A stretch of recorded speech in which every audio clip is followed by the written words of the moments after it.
Metro Vancouver has been investing a lot into bike lanes recently. Some are used, but most are practically empty. They're empty, they're taking up road space, and they cost money to build. Might as well not build them, right? Although it might not seem like it, cycling is a good way to get around with the right infrastructure. It's good for the environment, obviously, but it's not like a lot of people care about that. It's a great way to get to places nearby quickly and conveniently. Walking might take too long, and transit might not be suitable, so a bike is your best option.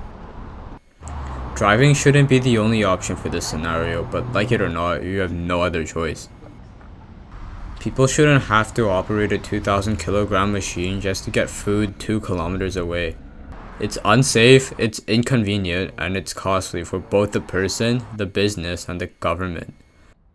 Bikes are cheaper to buy and maintain than cars.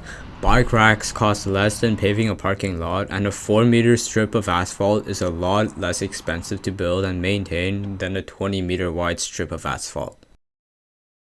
Of course, you can make fuel cheaper to make cars slightly more affordable, but it's not gonna help much when you need to pay tens of thousands of dollars, insurance, and maintenance to be able to use the fuel. A bike makes you move, while a car makes you sit. Allowing people to bike allows them to live a healthier lifestyle while helping traffic. More drivers cycling means less cars on the road, so there would be less traffic. Bikes are small, so they can't get stuck in traffic like cars do. Being small also means that you can park like at least 6 bikes in one parking spot for a car, removing the need to pave a mall's worth of space for parking. Being small also means they weigh less, which is safer. If a car is traveling at 50 kilometers an hour, it would take a lot longer to stop than a bike traveling at bike speeds. A 2,000 kilogram machine is also a lot more able to kill or seriously injure a pedestrian, cyclist, or driver than a bike is able to. The list could go on and on, but you get the idea. If cycling is so good, then why do no one use the bike lanes? The same reason as you, probably. Most of the new bike lanes installed are separated from traffic, which makes them a lot safer than paint. One of the biggest reasons preventing people from cycling is safety, and these solve the problem, right? No, of course not, because here in Metro Vancouver, they lead absolutely nowhere. Most just end or lead right into paint. People won't bike if they feel safe for only a small portion of their route. Even if they might connect to small residential streets, if they don't go anywhere useful, who's gonna use them? The destination also matters. When we make rules forcing businesses to build an excessive amount of parking, it's gonna be built with cars in mind, not bikes or anything else. Who in their right mind would ever bike to somewhere like this?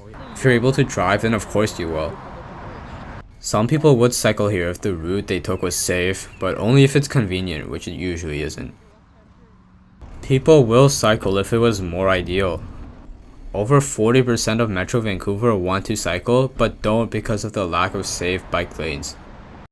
That's over 1 million people who are willing to, just in Metro Vancouver.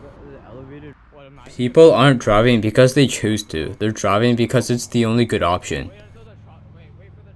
Of course, some people like driving, and there's nothing wrong with that, but giving people only one convenient option to get around that's expensive as hell isn't good. So should and can we fix this? It depends on who you ask, but for me, yeah.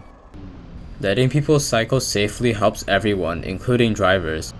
Safe bike lanes get drivers cycling, which relieves traffic for the drivers who want or have to drive, and reduces conflict between bikes and cars. It gives people another affordable and convenient option to get around for people who don't drive and drivers alike. We can't just do those 1 million people dirty because 1.7 million people say they don't want a bike or are unsure. Though it will probably take forever, we can fix this. Cities in Metro Vancouver are creating or already have transportation plans which aim to change the way people travel and give them options, one of them being biking. Some plans are better than others, but at the end of the day, we all have the same goal. TransLink has identified a network of safe bicycle paths that we should build, and Metro Vancouver has made a plan to build a network of greenways, like trails. What does take a long time is building them.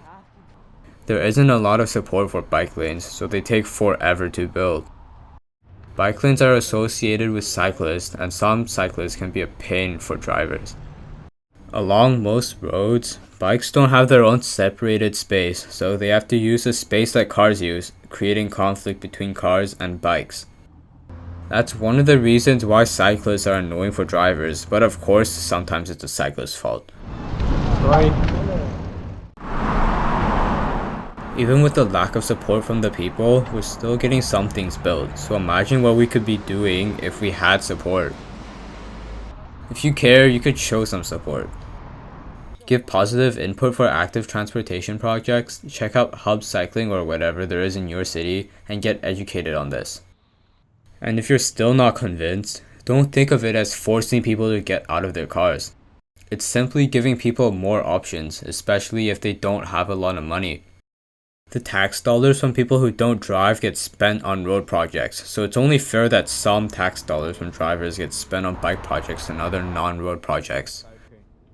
The only way any of us ordinary citizens can help is to advocate. Even something simple could help, like completing a 5-minute survey on a project. Anyway, that's all I have to say. Goodbye.